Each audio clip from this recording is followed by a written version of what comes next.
अखण्डमण्डलाकारं व्याप्तं येन चराचरं तत्पदं दर्शितं येन तस्मै श्रीगुरवे नमः।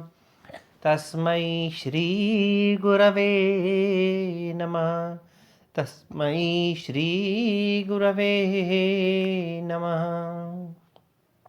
प्रिय विद्यार्थियों, पिछली कक्षा में हमने अध्ययन किया कि 3 प्रकार के शब्द, वाचक, लक्षक और व्यंजक, 3 प्रकार के ही उनके अर्थ, वाच्य, लक्ष्य और व्यंग्य होते हैं। वाचक शब्द से वाच्यार्थ की प्रतीति होती है, लक्षक से लक्ष्यार्थ की और व्यंजक से व्यंग्यार्थ की प्रतीति होती है। लेकिन मम्मट और उससे आगे चल करके एक बात और कहते हैं इस कारिका में, सर्वेषां प्रायशो अर्थानां व्यंजकत्वम् अपि ईष्यसि।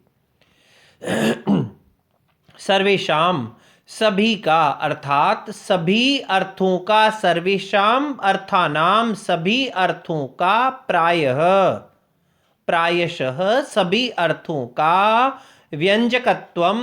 व्यंजकत्व माना गया है। अर्थात वाच्य से भी व्यंज्य हो जाता है, लक्ष्य से भी व्यंजना की प्राप्ति हो जाती है और व्यंग्य से भी व्यंजना उत्पन्न हो जाती है। कैसे, उसका उदाहरण हम देखेंगे। सबसे पहले हम वाच्यार्थ को देखेंगे।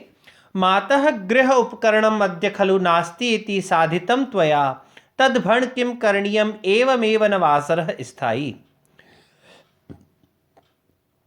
एक स्त्री, एक कन्या या एक वधू अपनी माँ से कह रही है, हे मातः, हे माँ, अद्य आज गृह उपकरणम खलु नास्ति इति, आज घर की सामग्री यानी आटा दाल इत्यादि नहीं है, खत्म हो गई है। इति साधितम त्वया, ये बात तुमने मुझे पहले ही बता दी है।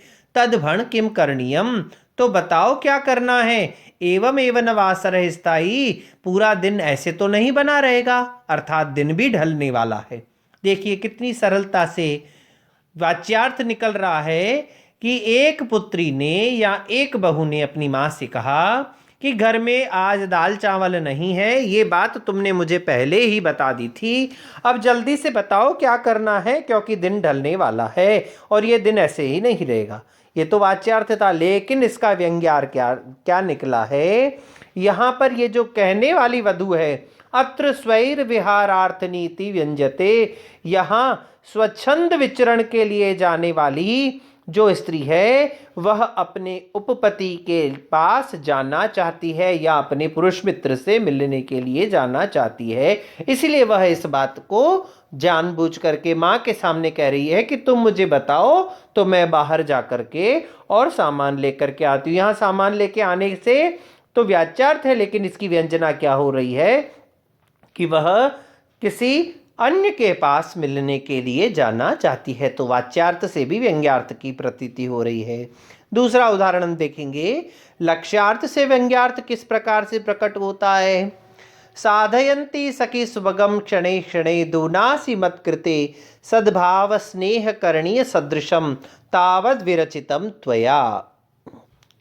हे सखी,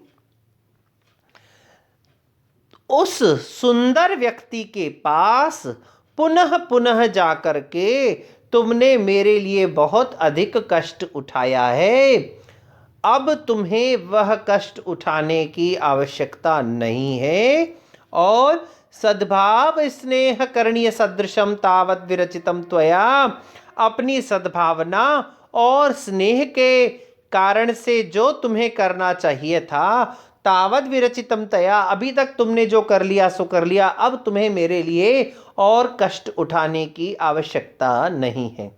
ध्यान दीजिए, 2 सखियां हैं, उनमें से एक सखी ने अपने पुरुष मित्र के पास अपनी दूसरी सखी को, अपनी सखी को भेजा कोई संदेश भेजने के लिए, लेकिन वहाँ वह उसके साथ रमण कर करके आ जाती है।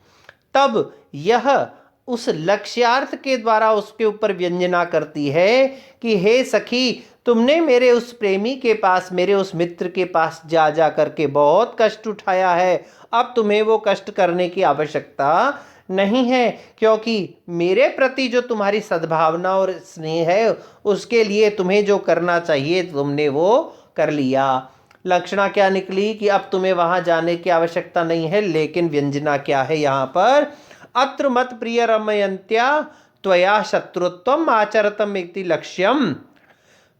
यहाँ पर लक्षणा क्या है, मेरे उस प्रिय से रमण करके तुमने शत्रुता का आचरण किया है। किंतु इसका व्यंजना क्या है, तेन च कामुक विषयम सापराधत्व प्रकाशनम व्यंग्यम। और उस कामुक विषयक सापराधत्व का यहाँ पर प्रकाशन होना, अर्थात मेरे प्रेमी के द्वारा कामुक विषय के प्रति यह अपराध किया जाना, यही इसका व्यंग्य है। तो यहाँ पर लक्ष्यार्थ से भी व्यंग्यार्थ की प्रतीति हो रही है। अब तीसरा उदाहरण देख रहे हैं हम। पश्य निश्चल निष्पंदा विस्निपत्रे राजते बलाका निर्मल मरकत भाजन परिस्थिता शंख शुक्तिरिव। क्या कह रहे हैं, ध्यान दीजिएगा। एक प्रेमी है, एक प्रेमिका है। प्रेमी और प्रेमिका ने दोनों ने एक स्थान कोई निश्चित किया कि अमुक अमुक उद्यान में हम लोग इतने इतने समय पर मिलेंगे। अब क्या हुआ कि वह जो नायक है वह उस स्थान पर नहीं पहुंचा। लेकिन अब देखिए, पहले इसको श्लोक को सुनिए। पश्य, देखो, निश्चल निष्पंदा विस्निपत्रे राजते बलाका, इस कमल के पत्ते पर निश्चल और निष्पंद, बिना किसी स्पंदन के, बिना कुछ हिले डुले, वह विस्निपत्रे, इस कमल के पत्ते पर राजते बलाका, यह बगुली जो है, यह बलाका जो है, बड़े ही आनंद से वहां पर बैठी हुई है। निर्मल मरकत भाजन परिस्थिता शंख शुक्तिरिव, वह निर्मल और कितनी सुंदर निर्मल मरकत मणि की तश्तरी में रखी हुई शंख शुक्ति के समान यह बलाका जो है वहां पर बैठी हुई है। इसका तात्पर्य क्या हुआ कि वह अपने उस प्रेमी को व्यंग्य कर रही है।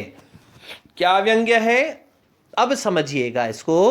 अत्र निष्पंदत्वेन आश्वस्तम, यहाँ पर उस बगुला का, उस बगुली का या बलाका का निष्पंदत्व जो है, बिना कुछ हिले डुले बैठे रहना, निश्चिंत होकर के, निश्चल होकर के बैठे रहना, इस बात को स्पष्ट करता है कि वह आश्वस्त है, वहां उसके लिए कोई भी समस्या नहीं है।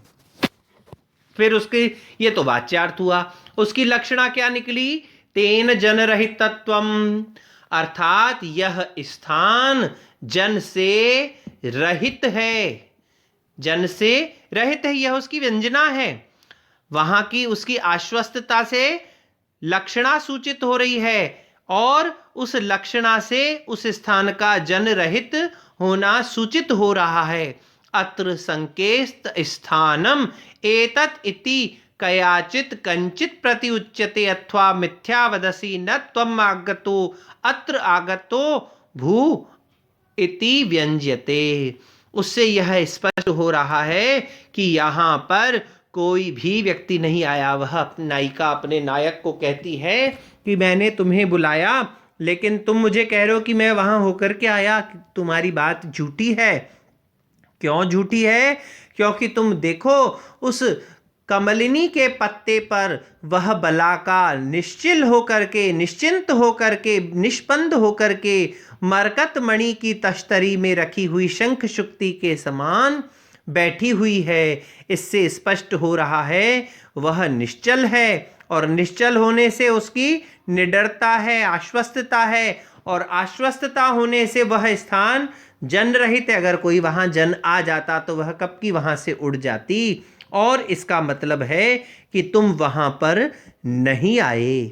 अगर तुम वहां आ गए होते तो यह बलाका यहाँ इस प्रकार से निश्चल और निष्पंद होकर के नहीं बैठ सकती थी।